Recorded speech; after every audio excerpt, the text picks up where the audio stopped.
Quem foi Harry Houdini, o ilusionista e mestre em escapar? Eric Wens nasceu em março de 1874 em Budapeste, do extinto Império Austro-Húngaro. Filho de uma família judia e com 6 irmãos, Houdini se mudou ainda novo para os Estados Unidos, morando no pequeno estado de Wisconsin, onde seu pai era rabino.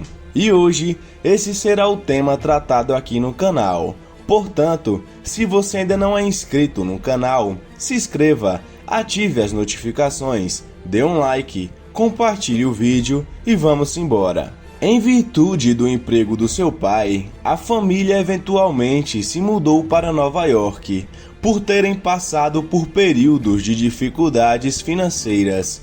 Pequeno Eric teve vários empregos ainda criança, estreando como trapezista aos 9 anos de idade. Quando jovem, ele também foi campeão de corrida cross country. Depois de ter treinado suas técnicas de ilusionista na adolescência, Eric adotou o nome de Harry Houdini e se lançou na carreira de mágico em 1890, com apenas 16 anos. Seus primeiros passos envolveram truques simples com cartas. Apesar de ter se autoproclamado Rei das Cartas, o início da sua carreira não foi de muito destaque. Foi quando ele se dedicou aos truques de desaparecimento e escapada que as coisas começaram a mudar.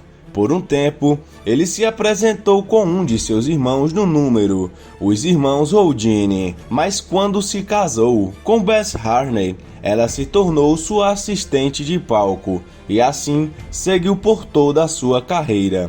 Houdini decolou como ilusionista em 1899, quando conheceu o empresário Martin Beck, que o aconselhou a se concentrar nos truques de escapada, como um em que ele se livrava de algumas algemas. Em questão de meses, ele já estava se apresentando nos principais palcos de vaudeville do país e no ano seguinte embarcou em uma turnê pela Europa, chegando a se apresentar inclusive para o Scotland Yard. Por 20 anos, Houdini se apresentou nos Estados Unidos e em teatros por toda a Grã-Bretanha, em seus números de ilusionismo, escapadas e truques de cartas, tornando-se um dos principais artistas do mundo, conhecido como o Rei das Algemas em toda a cidade por onde ele passava. O ilusionista desafiava a polícia local a algemá-lo e a prendê-lo em suas celas para que ele escapasse. Falando sobre alguns truques memoráveis de Houdini, com sucesso, muitos ilusionistas passaram a copiar os truques de Houdini para se destacar nos demais e se manter em um nível superior. O mágico elaborou novas performances, cada vez mais perigosas e impressionantes. O desafio do Daily Mirror. Em 1904, o jornal inglês Daily Mirror desafiou Houdini a escapar de algemas especiais que um ferrageiro chamado Nathaniel teria levado 5 anos para forjar. A apresentação reuniu cerca de 4.000 pessoas e 100 jornalistas e durou pouco mais de 1 hora. Ele emergiu de seu painel várias vezes e depois de conseguir escapar, chorou diante da multidão. O ilusionista declarou que foi a escapada mais difícil de toda a sua carreira. A escapada da lata de leite foi um número criado pelo próprio Houdini para se diferenciar de outros mágicos que começaram a imitar os seus truques. Nesta apresentação, ele era algemado e trancado dentro de uma lata de leite gigante que estava cheia de água. O risco real do artista se afogar era o que causava maior comoção no público, que era convidado por Houdini a aprender a respiração, enquanto ele se desprendia do tanque. Mais tarde, ele fez um upgrade no número e colocou uma lata de leite dentro de um baú de madeira. A cela de tortura chinesa. Incansável em criar novos truques para o seu público e se manter em um nível mais alto do que seus imitadores, Houdini criou um número da cela de tortura chinesa. O mágico tinha seus pés trancados em cabos e era pendurado de cabeça para baixo, mergulhado em um tanque cheio de água. A caixa era feita de mogno e metal e tinha uma vitrine de vidro, por onde a plateia conseguia ver o ilusionista submerso. Em algumas versões, o truque ainda contemplava uma cela ao redor do tanque. O número foi apresentado por ele até sua morte em 1926. A escapada de camisa de força em suspensão. Este era um dos truques mais conhecidos do mágico. No número, ele era contido em uma camisa de força e pendurado de cabeça para baixo de algum prédio ou guindaste. Houdini praticava sua escapada aos olhos do público, diferentemente da maioria de seus números, que geralmente envolviam um painel ou uma cortina escondendo o truque.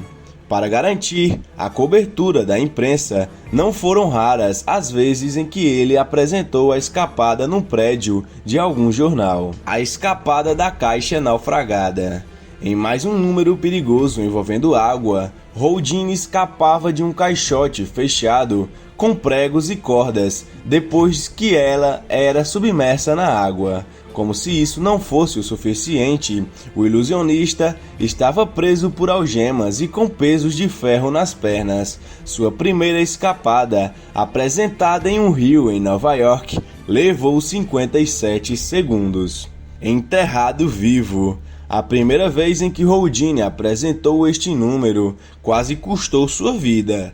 Enterrado sem um caixão em uma cova de quase 2 metros de profundidade, ele ficou exausto e entrou em desespero enquanto cavava rumo à superfície. Quando sua mão saiu da terra, ele ficou inconsciente e foi resgatado por seus assistentes. A variação deste truque, que iria parar nos palcos, envolvia um Houdini preso em uma camisa de força, trancado em um caixão e enterrado em um tanque cheio de areia. Não se sabe se ele chegou a apresentar o número, que seria a principal atração para sua turnê de 1927, porém, o mágico faleceu um ano antes. Nos primeiros anos da história do cinema, Harry Houdini aproveitou as possibilidades do audiovisual para registrar filmes de seus números. Seu primeiro trabalho foi uma produção francesa com uma coleção de seus truques. Em 1918,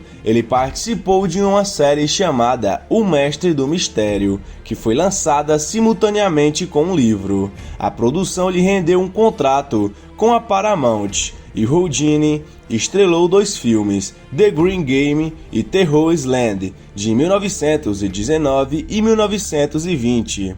Depois dessas experiências, o mágico retornou a Nova York e começou sua própria produtora de filmes, por meio da qual produziu e estrelou as longas The Man from Beyond e Houdini of the Secret Service. Nem seus filmes e nem sua carreira no cinema tiveram muito sucesso. Outra atividade paralela do ilusionista envolvia a aviação.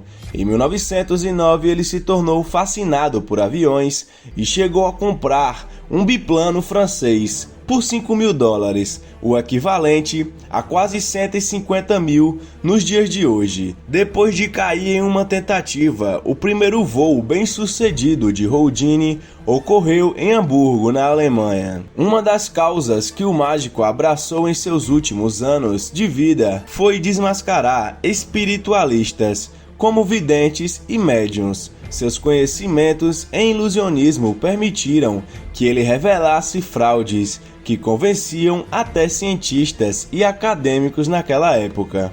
Seus esforços em desmascarar tais práticas foram registradas por ele num livro, Um Mágico entre os Espíritos, escrito em conjunto com MacEddy, que não foi creditado. Isto lhe custou a amizade com Sir Arthur Conan, autor de Sherlock Holmes, e uma pessoa que acreditava firmemente no espiritualismo. Em 1926, Um ano antes de sua morte, Houdini contratou Lovecraft para escrever um livro completo dedicado a desmascarar milagres religiosos. A obra se chamaria O Câncer da Superstição, porém, o livro nunca chegou a ser concluído, ficando limitado a um manuscrito de 31 páginas. Antes de sua morte, Houdini e sua esposa Bess fizeram um acordo de que, se fosse possível se comunicar após a morte, o mágico enviaria a mensagem Rosabelle Believe, um código dos dois para a música preferida do casal. Durante 10 anos, ela participou de seances durante o Halloween, mas nunca obteve sucesso. Até hoje, a tradição de realizar estas sessões espíritas na esperança de contatar o ilusionista é mantida por mágicos de todo o mundo. E aí, vocês conheciam a história do mágico Houdini? Deixa aí nos comentários. Até o próximo vídeo.